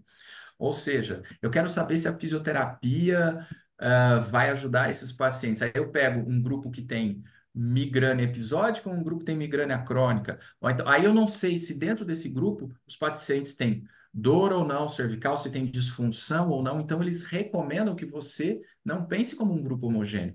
A forma como você vai tratar um paciente que tem migrânia mais dor cervical é diferente de um paciente que você vai olhar que tem migrânia com dor cervical com disfunção, ou com dor cervical sem disfunção, ou um paciente com migrânia sem nada, nenhum sintoma na cervical. Então, são grupos diferentes, tem que ser alocados esses pacientes em grupos Subgrupo, né? diferentes. Aí sim você vai ter uma resposta interessante, né? Então, eles tiveram esse cuidado, né? De orientar também os próximos trabalhos. Mas com certeza eles estão desenvolvendo muito trabalho em cima disso. A gente sabe que esse pessoal lá produz bastante. Mas basicamente eles pegaram 124 pessoas com migrânia. Eu até deixei uma colinha para eu não esquecer. 124 pessoas com migrânia. Dessas 124, 110 tinha dor cervical. Corrobora o que a literatura nos diz. De 124, 110 dos enxaquecosos tinha dor cervical. Aí Porém, vem as análises interessantes. Desses 110, 62 tinham, 62 não tinham nenhuma disfunção cervical, sem disfunção cervical. 48 tinham disfunção cervical. Só que sobrou 14. Esses uhum. 14 tinham migrânia e não tinham dor cervical. Então, depois do set de medida deles, ADM, contração voluntária máxima, força, sensório motor, o FRT, o crânio cervical flexion test, que é a ativação, a questão neuromuscular dos flexores profundos. Depois de tudo isso, eles perceberam, ó, de fato, a maior parte dos migranosos tem dor cervical. Tá, mas dessa maior parte, 62 não tinham disfunção. Tá, então da onde vem esta dor? Esta dor é uma hipersensibilidade causada pela migrânia. Então isso faz parte da migrânia, mas não está bem descrita na classificação internacional de cefaleias. É Nós um estamos na terceira sintoma da edição, publicada migrânia. em 2018. Não está muito claro ali, entendeu? Então, essa sensibilidade aumentada, esta dor cervical aumentada, faz parte do quadro da migrânia. Faz parte do quadro da migrânia. E não é porque o seu paciente tem dor ali, ele tem enxaqueca, e ele tem dor ali, que na hora que você vai medir, e isso eu vejo todo dia, o Léo Nascimento, o Diniz, eu vejo todo dia, galera. O cara vem e fala, nossa, eu tenho muita dor no pescoço também. Ok, gira para um lado, vrau. Gira para o outro, vrau. Joga para trás, pá. Joga para frente, pá. Inclina, pá, pá. Dói. Não, é um cômodo, tal. Legal, vai fazer FRT, blá, blá. Ou seja, tudo livre. Então, você acha, puta, dor, certeza que ele vai ter um déficit de não sei o quê. Não. E aí, você cai do cavalo. Existe um grupo europeu, né? Como aqui a gente tem liberdade para falar isso, tem poucos lugares que eu posso falar isso. Mas existe um grupo europeu que acaba puxando, bons pesquisadores acabam puxando, o pessoal da Alemanha, puxando um pouco essa sardinha para fisioterapia. E aí quiseram, tem trabalhos depois, sugiro vocês procurarem, tentando achar um cluster de disfunções cervicais presentes na migrânia. Meu amigo, você não vai achar. Cada paciente se apresenta Tem de uma padrão, forma. né? Não tem um padrão. Perdão, você vai ter um padrão, ó.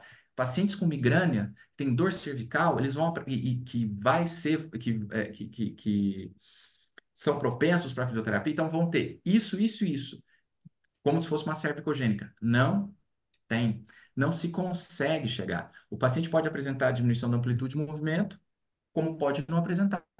Pode apresentar diminuição, alteração no CCFT, como pode não apresentar. E aí vem uma outra pergunta. Ok, aí eu me deparo com este paciente. O que eu faço? Faço alguma coisa? Nesse paciente que tem migrânia e não tem disfunção cervical, eu trato uma coisa que não existe? Eu vou tratar um pescoço de um paciente com migrânia da mesma forma que eu trato um pescoço de um paciente com dor cervical de uma forma geral? São esses levantamentos que eles fazem, são esses questionamentos. Eu falo, olha, eu não posso, segundo eles, ó, eu não posso olhar o pescoço de um migranoso, um pescoço dolorido de um migranoso, como um pescoço de um paciente com dor cervical comum. Simples assim. Eu não posso. Eu tenho que olhar de uma forma diferente. Eu tenho que pensar que aquilo ali é, é mais um sintoma, esta dor é mais um sintoma da migrânia. É mais um sintoma. Se existe disfunção ali, agora sim, encontrei. Vamos ver se tem relação com a migrânia. Você pode até começar a tratar essas disfunções, corrigir a amplitude de movimento ou alterar déficit neuromuscular e ver se isso muda os sintomas, porque pode ser que não mude. Essa é a complexidade do paciente com migrânia. Na minha, hoje é meio pecado falar prática clínica, mas no meu dia a dia, na minha prática clínica, quando eu encontro pacientes com migrânia que têm disfunção cervical, você consegue ajudar bem esses pacientes, sim. Você não vai zerar, porque a migrânia não é só cervical, mas você consegue ajudar. Porque, sim, diminuição da amplitude de movimento ali pode levar a alteração, aumento de input nociceptivo, pode levar, né? Outra coisa que é muito séria, Léo, pegando um gancho aqui, você vai medir força num paciente com migrânia na avaliação, vai dar ruim, vai dar merda. Ah, mas ele está fora da crise. Eu fiz trabalho, meu mestrado eu fiz em cima de enxaqueca, e às vezes eu tinha que medir força em alguns pacientes e que eu sabia que aquilo aí ia estar enviesado. Então você acaba perdendo muito dado também por causa disso. O cara que está com dor, você pode esquecer, não adianta medir força, né? Mesmo o cara que não está com dor no momento, você vai medir força nele, pode ser, pode ser que dê uma força menor ali do que você espera, porque é um paciente muito sensibilizado, né? E o contrário também é verdadeiro. O cara tá saindo de uma crise, você faz ali, ele não consegue uma força adequada. Saiu da crise, pô, ele consegue. Então quer dizer que a força dele, apareceu? Não, é porque a dor acaba inibindo. Então, eu também falo isso em curso. Não fique preocupado em eu preciso fortalecer o pescoço do meu paciente com migrânia. Cara, não se preocupa com isso. Isso aí depois é um próximo Isso passo, lá na frente. é um ponto que eu E achei bom desse sensibiliza, artigo. Achei bom o né? ponto desse artigo, justamente esses critérios de avaliação, que ele traz justamente que essa testagem de força não é um bom critério, né? E lá embaixo ele relata também, já na discussão, a questão do paciente estar sensibilizado, que há um problema de você testar o paciente sensibilizado, porque vai criar um viés, né? Mas eu acho que uma coisa mais relevante ainda desse artigo é justamente trazer esse ponto de você encontrar meios de fazer uma separação entre o que você consegue tratar abordando a cervical e o que você não vai conseguir tratar, porque não existe relação da cervical com a enxaqueca, né? Que, de certo modo, traz honestidade ao meio, Isso, né? é exatamente isso. Aí o que que eu penso como clínico? Bom, chega um paciente para mim que tem dor cervical, mas não tem nenhuma disfunção ali. Mas ele é muito sensível, muito sensibilizado. Será que eu não posso me utilizar de alguma técnica, por exemplo, a mobilização de tecidos moles para dessensibilizar esse local, ou alguma técnica articular que tem princípio neurofisiológico, essencialmente, para tentar diminuir ó o meu raciocínio, tá? E não está escrito isso. Eu vou mobilizar a cervical alta dele, uma vez que existe uma relação com o trigêmeo, na tentativa de diminuir o input nociceptivo, esses possíveis inputs nociceptivos, diminuir esse disparo, O né? gatilho, Isso, diminuir esse disparo, dessensibilizar o local de uma forma direta. Então, eu vou tentar atingir a cervical alta dele, porque eu estou pensando numa questão neuroanatômica, neurofisiológica, muita biomecânica, eu concordo com, né? Mas é o que eu consigo fazer. Eu não estou mobilizando porque eu quero recuperar uma amplitude de movimento. Não, ele está com amplitude livre, completa, indolor, mas talvez se eu mobilizar ali ou soltar um pouco a musculatura, ou soltar entre aspas, liberação de tecidos moles, até mesmo uma massagem leve que seja, né? Você dessensibiliza esse tecido, diminui o input nociceptivo que está viajando ali via trigêmeo até a cabeça. Então, pacientes que têm uma hipersensibilidade, o que eles dizem é, não vá tratar esse paciente que só tem uma hipersensibilidade, que tem dor, como se estivesse pensando num paciente que tem uma dor cervical ali, idiopática. Né? Eu não vou ficar fortalecendo uma coisa que eu não preciso, ganhar amplitude numa pessoa que não precisa. Mas será que eu não posso me utilizar da terapia manual, de técnicas manuais para dessensibilizar? A primeira fase do meu tratamento no paciente com enxaqueca é, vamos te dessensibilizar. Esses dias eu postei Tá aqui, ó. Só para Aqui, ó. O paciente mandou assim para mim: esqueci de te falar que esse final de semana consegui ir ao salão cortar o cabelo e não tive dor no pescoço. Meu pescoço sempre doía quando ia usar aquele lavatório de cabelo. Então, é um paciente enxaquecoso que tinha já um bom tempo, e essa paciente tinha algumas disfunções cervicais, não muito evidentes, assim, não era uma coisa muito importante, mas ela tinha muita sensibilidade cervical. Eu falei assim: olha, vamos tentar algumas sessões para a gente tentar dessensibilizar isso, tirar essa hipersensibilidade que os autores dizem, né? Existe um outro trabalho deles que eles fazem uma espécie de algoritmo com isso. O que que eles sugerem? Baseado na hipersensibilidade, ó, tenta, né? Não pense como uma dor cervical Pacientes idiopática, foram mas tenta. responsivos a isso, né? Isso. E ó, eu falei, me dá algumas sessões, vamos tentar trabalhar isso. E aí eu dessensibilizei. Então, dessensibilizei com técnicas manuais ali, e a paciente falou, pô, melhorou, mas eu não vou zerar a enxaqueca dela. Existem outros fatores ali, né? Mas se Então, você essas melhorar reflexões você que eu acho melhorar que o chamam a limiar de atenção no dor e artigo. diminuir os gatilhos, já é um tratamento, já colabora para um processo de melhora. Porque quantas vezes você, o Léo, já pegou um paciente que chegou para você com uma dor crônica que, na verdade, era muito mais um problema de falta de desensibilização do que por uma alteração de fato que estivesse ocorrendo ali. Você faz justamente esse trabalho de sensibilização, você muda o limiar de dor, a pessoa Isso, começa a responder em outra velocidade. É super válido isso que você está falando, mas é o que você falou. Você tem uma dificuldade justamente em homogeneizar essa população para poder dizer, olha, aqui a gente trabalha aqui a gente trabalha ali, né? Juntar isso num trabalho é que é o complexo. Não adianta você falar assim, ah, mas aqui eu faço sim, a gente tem essa dificuldade. Mas é um ponto de reflexão também, porque tratar não significa necessariamente mudar biomecanicamente uma alteração que está acontecendo na articulação, ganhar força, ganhar elasticidade, ganhar flexibilidade. Mas tratar também é de sensibilizar. Tratar também é perfeito. dar um limiar de dor diferente que a pessoa possa ter menos possibilidade de gerar dor a partir de um determinado estímulo que antes era doloroso. Simplesmente Sabe que um dado muito interessante? Um dado muito ah, interessante que me lembrei aqui, um artigo de 2010 ou 11 de uma autora que chama Anne Calhoun. Ela mostra que pacientes que têm dor cervical crônica, a medicação tende a fazer menos efeito. A medicação prescrita, pacientes com migrânia, tá? Migrânia e tem dor cervical, migrânia crônica com dor cervical, a medicação tende a fazer menos efeito quando comparado a pacientes que têm migrânia sem dor cervical.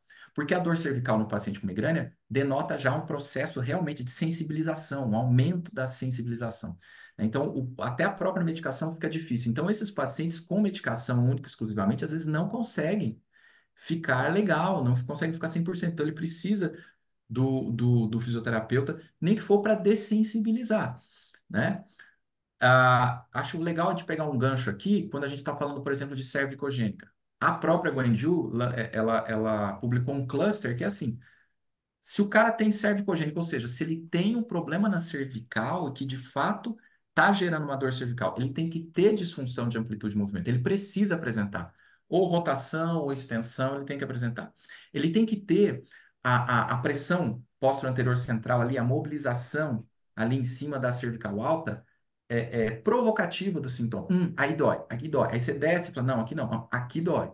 Né? E ele tem que ter alguma alteração neuromuscular, não, déficit de ativação da musculatura flexora profunda. Então, ela faz esses três. Com uma sensibilidade e especificidade alta, se eu não me engano, é 97 e 100, respectivamente. É muito alto. Embora hoje eu vi esses dias um artigo criticando essa questão da sensibilidade, especificidade, única e exclusivamente, né? Mas para a gente poder entender aqui, se você encontra esses três padrões, você fala, esse cara tem uma cervicogênica. E ele pode ter junto com a migrânia? Pode, ele pode ter esse padrão cervicogênico. E aí esse cara vai melhorar pra caramba, porque ele tem um padrão puro cervicogênico, mas ele tem uma migrânia também. Então ele tem uma cefaleia primária e ele tem uma secundária. né? E a medicação não resolve essa secundária, que tira só a dor, é analgésico, é sintomático. Aí você vai lá com a terapia manual, com exercício, resolve o problema do cara, a migrânia melhora muito. Agora, o cara que sim, só tem migrânia, não tem o padrão cervicogênico, cara, cada paciente é único, é um CPF. E pode ser que você consiga ajudar, e pode ser que você não Impressão consiga. digital. Pressão É, digital. Você entendeu? Então, as reflexões que eles fazem, né, nesse trabalho, né, são muito importantes para isso. Ó, pé no chão, talvez esses pacientes a gente não vai conseguir ajudar e não pense num paciente que tem migrânia mais dor cervical como um paciente que tem dor cervical pura. Você não vai ficar fazendo muitas mobilizações, o exercício, o fortalecimento, o alongamento que seja, nesse paciente. Por exemplo, o alongamento você pode irritar ainda mais o pescoço do cara e o cara pode ter mais dor, entendeu? Você fazer, cara, eu vi isso em laboratório, eu vivi isso em laboratório. Você fazer esses testes em pacientes com migrânia é um negócio complicado. O cara sai de lá, muitas vezes, em crise. Então, para você ter dados mesmo fidedignos assim, é complicado. É complicado. Por causa disso que você Samuel, desperta muito fácil a crise. deixa eu te perguntar um negócio. Pois Quais são não. os critérios que você usa na sua clínica, na sua prática clínica, que você considera mais fidedignos para determinar uma cefaleia cervicogênica? Hoje, O que que você usa de parâmetro assim? Fala, ó, eu uso esses testes aqui e aí eu consigo ter uma segurança para falar que isso aqui é uma cervicogênica. ó, o cara sempre vai ter essencialmente uma dor unilateral e essa dor ela vai até retroorbital. Tá? Então é sempre, ó, é esse Fala lado, do fígado, né? não do fígado. é Tá. fígado. Não, só, É só o para falar. pessoas, é o pessoas, É o psoas. É. é o pessoas. Eu tenho um amigo osteopata e aí ele, às vezes eu fico enchendo o saco dele, a gente tem essa liberdade. Aí eu só falo, é o pâncreas. Aí eu falo, ele fica pé da vida. Certeza que é. Ele, o pâncreas. Então é uma dor essencialmente unilateral, que o paciente faz assim, ele sempre faz assim, então a retroorbital. E eles, às vezes ele vai no oftalmo achando que tem algum problema no olho, né? Então retroorbital. Ele tem que ter, realmente, o que eu vejo, ele tem déficit de rotação, então ele apresenta déficit de rotação, ele faz, ó, aqui não vai, aqui vai. Muito déficit de extensão, aí ele compensa com torácica, ele tem déficit de extensão e é dolorido, então rotação restrita e dolorida, extensão restrita e dolorida. Teste provocativo que eu utilizo, a PAC, que vem lá do Maitland, pressão póstero anterior central, você vai em cima lá de C2 ou a região de C3, porque você não consegue, às vezes, né, pegar a C3, porque C3, C4, C5 são menores, aquela coisa. Então você vai lá em C2, o cara fala, dói. Aí você desce, ele fala, não, não dói. Aqui dói? Dói. Normalmente eles sempre apontam, é muito interessante, dor na região suboccipital, esquerda ou direita. Então eles fazem muito isso aqui, ó. Aí eu tenho um ponto aqui, Samuel. Tem um ponto aqui. É uma disfunção ali. Que pode ter ponto gatilho ali também ou não. É uma disfunção ali, né? Agora, diferente dos autores, nem todos eu encontro aquele déficit de flexor profundo. Então, da cervicogênica. Agora, eu vejo uma questão muito articular na cervicogênica, sabe? Uma questão assim de restrição de amplitude de movimento mesmo, às vezes um FRT positivo mesmo, né?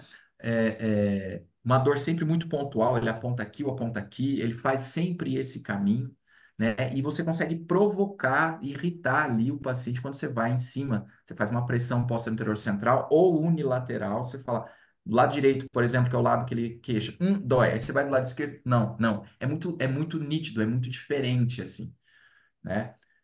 Na migrânia, você pega, você faz assim, dói aqui, dói, dói aqui, dói, dói aqui, dói, dói aqui, dói, dói aqui. Então, você começa a palpar, tudo dói.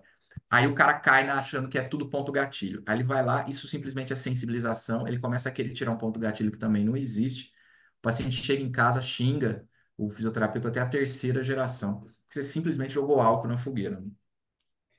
Então, já que você falou sua parte aí dos seus critérios diagnósticos, agora eu vou te botar um pouco na fogueira. O que para você hoje o pessoal está fazendo errado? Onde é que está a sua crítica dos tratamentos para enxaqueca e para cefaleia? O que estão fazendo errado? Onde está errando mais? eu vou falar das duas profissões que acabam mais tratando isso que a gente vê, que é o neurologista, o médico neurologista e o fisioterapeuta. Como eu convivo, transito nisso, então eu consigo falar assim, ó, o neurologista, o problema do neurologista que trata enxaqueca é quando o cara, ele é só da medicação. Então, existe uma classe de neurologistas que pensam que tem que fazer porra nenhuma. É medicação e conviva com a dor e se vira. E ele fica trocando remédio. E aí eu escutei uma frase, escutei não, eu li uma frase, não vou lembrar o autor. É uma frase pesada, já falei isso até num podcast, é uma frase pesada, mas ela faz sentido, que é assim, ó.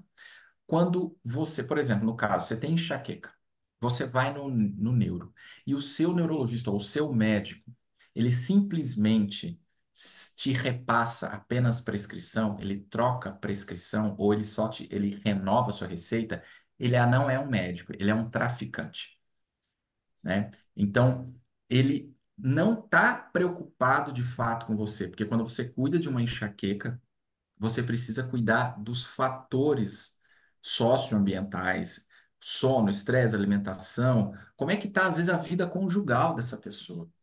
Como é que está o trabalho dessa pessoa? Às vezes o chefe dele é a enxaqueca dele, entendeu? Contexto, Então, A hum, enxaqueca tem nome e sobrenome, né? às vezes, contexto, exato. É né? o contexto, entendeu? Então você tem que tomar muito cuidado para você não entrar nessa seara, porque você não é psicólogo, mas você tem que pelo menos mostrar, olha, talvez essa questão aqui afetiva e emocional pode estar influenciando. No seu caso, nós vamos fazer um tratamento, mas esse fator aqui no seu caso é importante. Então eu sugiro trabalhar isso. Talvez seja interessante a terapia. Aí você vai trabalhando com o cara.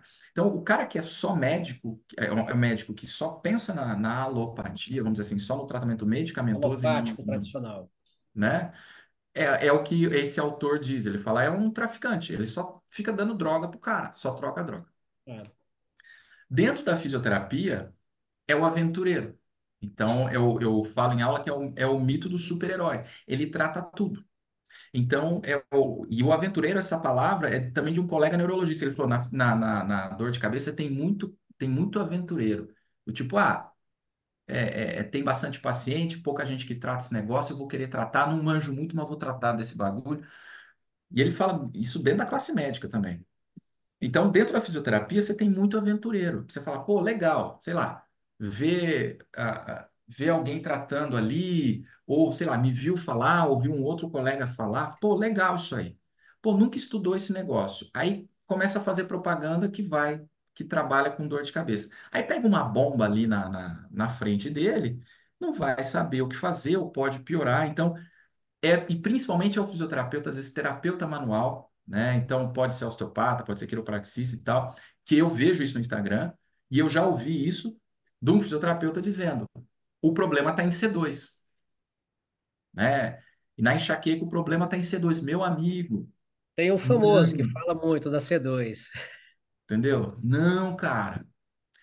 Tudo bem, a região da cervical alta, tá? Mas, cara, não fala isso da enxaqueca. Fala isso da cervicogênica, mas não fala isso da enxaqueca. Mostra que você não sabe. Esses dias um cara tava falando assim, fisioterapeuta, especialista no tratamento das dores de cabeça e enxaqueca. Meu amigo, enxaqueca é um tipo de dor de cabeça. Só nessa frase eu já vi que você não sabe o que você está falando. Eu falar desse jeito parece um pouco de arrogância, gente. Então me perdoe se soa desse jeito, Não, mas não é não. Não é não. a gente tem que Conhecimento mostrar de também o que é causa. certo e errado. É conhecimento de causa, é diferente de arrogância. Você entendeu? Me perdoe se soar desse jeito, mas não, não, Mas não é, conhecimento não é de isso que eu causa. quero passar. É isso. Entendeu? Entendeu? A terapeuta manual, às vezes, vai acabar achando que você vai conseguir resolver tudo pela terapia manual, ou você vai mexer Não é, cara. Você vai ter pacientes que podem melhorar, mas vai ter paciente que não vai deixar nem você encostar em C2 dele, porque Eu está muito digo mais, sensível. ainda tem um cara mais perigoso, que é o cara que faz o teu curso e não estuda, ele só faz o teu curso, ele só quer aplicar as técnicas que você ensina, e daqui a pouco ele quer ensinar. Esse é o Ah, cara isso mais tem. perigoso que a gente vê a rodo. É. E o melhor, Léo, que agora eu tô vendo pessoas até. Esses dias eu mostrei pra minha esposa ontem. Eu falei, ó, tinha uma menina que tava publicando assim, um post muito parecido, porque eu sei o que eu escrevi, então muito parecido com o que eu escrevi, entendeu? Agora ela trabalha com dor de cabeça e um post muito parecido com o que eu escrevi. Entendeu? Então você começa a ver essas coisas e fala, não, peraí, essa menina não foi minha aluna, trabalhava com outras coisas, agora vai virar isso. Enfim, a gente vê tudo isso. Então tem que tomar muito cuidado com os aventureiros. Na medicina, na neurologia, eu vejo que é essa questão do médico que é só medicação, que é aquela questão só da medicação. E na fisioterapia, o aventureiro. Ah, eu gosto da área, legal, vai estudar. Meu amigo. A gente precisa de mais fisioterapeutas trabalhando com isso mesmo. Show. Tanto é que eu tenho curso para isso. Agora, e outros colegas também muito bons que trabalham com isso. Agora, você Fala, tem que saber o que você você está não fazendo. falou. Qual que é seu Instagram? Oi? Qual que é seu Instagram? Você não falou. É @samuel.lodovici. Aí, ó, quem quiser, sigam, porque vale a pena, tá? Mas estejam preparados, porque vocês vão olhar lá. Pode doer. Fazer o quê? Então, Vai assim, doer. eu Vai ainda doer. sou tranquilo, né? Mas tem coisas que realmente me deixam indignado. Não sei se a gente está com o tempo estourado, se eu posso contar Não, mais uma pode história. Ah, falar. vou falar. Ontem eu vi que aparece as coisas para mim também, apareceu um cara falando, mãe, eu vou falar uma coisa aqui, mãe, porque a minha mãe tem o livro dele. Mãe, me perdoa, mas minha mãe tem o livro dele. Ele não é profissional da saúde, e ele estava num podcast. Mas ele não é profissional de saúde, mas ele tem um livro ensinando receitas para doenças e tudo mais. E ele estava num podcast dizendo que o problema da enxaqueca é que a enxaqueca ela é circulatória. Não, isso caiu por terra já há décadas. Então ela tem uma alteração circulatória, claro, você tem vasodilatação, tá tudo certo. Mas ela não, a causa dela não é circulatória. E aí, segundo a teoria dele, que o paciente com enxaqueca tem dificuldade de irrigação cerebral. Então, eu preciso melhorar a irrigação cerebral. O que que eu faço? Planto bananeira. Mas se eu não consigo plantar bananeira, o que que eu faço? Eu acordo e fico em decúbito ventral e coloco a cabeça para baixo. Eu vou encher de sangue a minha cabeça e vou tratar a minha enxaqueca. Por isso que os remédios não melhoram, porque é irrigação cerebral. Não, cara, muito pelo contrário. Na enxaqueca, o que você tem de irrigação é muito sangue. Você tem aqui, ó. Por isso que se toma antihipertensivo. Você também dá uma segurada. Você toma anti-inflamatório para diminuir vasodilatação. Cara, você vê assim, o cara que realmente não entende de enxaqueca ou não atende paciente com enxaqueca. Pega um cara desse, coloca um paciente com enxaqueca e coloca de barriga para baixo para você ver. Ele vai te xingar, cara, porque dói pra cacete. Você aumenta mais ainda o fluxo, dói, né? Então, você vê umas bizarrices, cara, que isso me deixa indignado, sabe? É aquela frase que eu gosto bastante, que é assim, não tem nada mais perigoso que um idiota com iniciativa. É. E falando assim firme, cara, E se o idiota sabe? ele fica na dele, quieto, então se esse cara quer falar merda, fica quieto, não escreve livro, não tem Instagram, não faz nada, tá tudo bem, que ele vai ser idiota e vai ficar na dele. O problema é ele é idiota com iniciativa. Então ele tem Instagram, ele tem livro, ele divulga, ele faz. Pronto. Aí ele atinge, ele joga a merda no ventilador e liga e vai para todo lugar. Então vamos aproveitar o gancho aqui. Samuel, qual é a sua pseudociência preferida? Ah, vamos lá. Pô, cara, eu tenho pegado pacientes que têm feito isso e eu tenho batido, falo, não faça mais isso, para de deixar, não deixa colocar isso no seu pescoço, que é a ozônio. Ah, que é a ozônio, que é oh meu Deus do céu, Ó, ó. ventosa, ventosa. Você é o Chega de terceiro. bola no pescoço, cara. Ozônio não, ventosa. Você é o terceiro.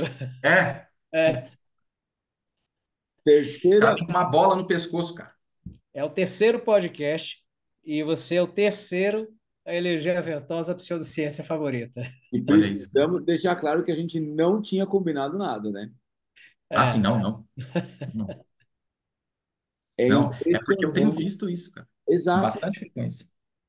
Mas você Impressionante. não entendeu, Samuel. Como você estava falando que o problema é que está muito irrigado e tem Olha que lá. diminuir a dilatação, você faz a ventosa com sangria. E aí você diminui a pressão, pô. Você que não entendeu. Tá vendo? A gente consegue construir o raciocínio que a gente quer, né? Exato. Não é? Exato. Não tem nem paciente aqui. É mais fácil ainda. É. o raciocínio, né, a plausibilidade biológica, assim, você consegue criar, né? Agora, se isso é responsável por aquela dor ou não, é outra história, que é o que você estava falando daquele artigo, né? O Do possibilismo anatômico. Vai ver, possível. vai ver. Daqui a 2 semanas a gente vai fazer esse podcast aí sobre o possibilismo anatômico. Tá. Vai ser Legal, É cara. a show, vai ser história que os show. osteopatas falam, esse seu torcicolo é por causa da entorse que você teve ontem. Você fala, velho, peraí, torceu o tornozelo, é uma lesão dos ligamentos do tornozelo, tal, que pode gerar uma compensação mecânica no joelho, talvez, e tá tudo bem. Agora, até aí, levar um torcicolo, segura, irmão. Que aí a Eu brincadeira que acho ele que sim. fala é que a fáscia é a virose do osteopata. O que ele não sabe explicar É, é a fáscia. Então é a nossa virose. E aí a gente precisa combater a nossa virose, Eu, entendeu? eu digo Mas assim, se pode essa até. fáscia for tratada com a ventosa, tá tudo bem também, porque são duas coisas que não tem muita fundamentação. Então vai embora. agora, eu Mas quando posso alguém tirar fala isso uma. para mim, de que o entorse leva ao torcicolo, eu falo assim, cara, até pode acontecer, mas na real, é mais fácil ganhar na Mega Sena. Boa. É, ué. Ah, É o posso mesmo só fazer pensamento. um, posso só fazer um adendo da manipulação, porque a gente está falando também para muito, muito osteopata, muito terapeuta manual, e a questão da dor de cabeça, né?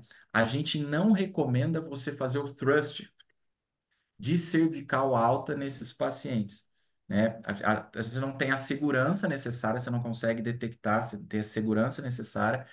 E por mais que seja um movimento, às vezes, eu sou bom, eu faço e tal, porque a gente não recomenda pela sensibilidade aumentada desses pacientes com enxaqueca. Então, você tem o mesmo efeito da manipulação, do thrust, você vai ter na mobilização cervical alta. Aí a regra que eu utilizo é a regra de ouro na enxaqueca, é menos é mais. Menos técnica, menos intensidade, menos duração, né? Então, quanto mais leve você for, principalmente no começo do tratamento, é importante. Lembrei disso, acho que é legal falar para o pessoal Não, aqui. muito bom mesmo. Samuel, seguinte, nós estamos na primeira temporada do nosso podcast. E na segunda temporada, nós vamos ter mais convidados. E a gente vai ter a figura de um terceiro elemento. Então, a gente quer aqui publicamente te convidar para participar de novo de um outro episódio com uma outra pessoa. E aí a gente vai conversar mais gente aqui nesse papo de ciência, de osteopatia, de terapia manual, de fitoterapia, de tudo isso que a gente gosta e a gente faz tanto. Beleza? Show de bola, cara. Vai ser uma Ó, honra estar aqui de de novo. verdade, gostei muito de conversar. E é aquele negócio, a gente podia ficar conversando aqui até 3 horas da manhã com Pois é. tranquilidade, porque a gente gosta muito do que a gente está fazendo aqui, a gente faz mais por prazer do que qualquer outra coisa. Então, eu queria te agradecer demais, queria pedir para você fazer suas considerações finais aí. Obrigado, gostei bastante. Volte quantas vezes você quiser, a porta está aberta para você. Eu que agradeço mesmo. Em primeiro lugar, assim, muito obrigado pelo convite, Leonardo Diniz, o Léo Nascimento. Gente, muito obrigado. É de verdade uma honra poder estar aqui com vocês. Fico muito feliz de também levar essa informação para mais fisioterapeutas, né, mais profissionais de saúde para conhecerem mais, se interessarem mais também por esse assunto, porque a gente precisa realmente de mais profissionais nessa área para ajudar os pacientes, né? A gente tem uma demanda muito grande, como eu sempre falo, né? E estou à disposição sempre que precisarem, live, qualquer coisa, estou aí, também gosto de falar disso, então se deixar eu fico falando também, então é um assunto que a gente é apaixonado, né, por falar, então estou aí sempre quando precisar, vai ser uma honra aí. Sigam no Instagram, @samuel.lodovic, com CHI no final, hein? Sigam É lá. isso aí, CHI. Léo, manda seu tchau para a galera Samuel, hoje. prazerzão te conhecer. Muito obrigado por vir aqui conversar com a gente. Esse é um espaço mesmo livre para a gente falar o que pensa, para trazer ciência, para falar mal mesmo do que está errado. E você vai aparecer mais vezes, a gente vai ter mais episódios aqui com outras pessoas para discutir muito mais ciência e coisas também para descontrair esse nosso meio que anda muito pesado. Obrigado, boa noite, galera. Até o próximo episódio. Valeu, galera. Até a próxima. É nóis. Episódio 3. Feito e vamos para a próxima. Deixa eu só desligar aqui. É nóis, valeu!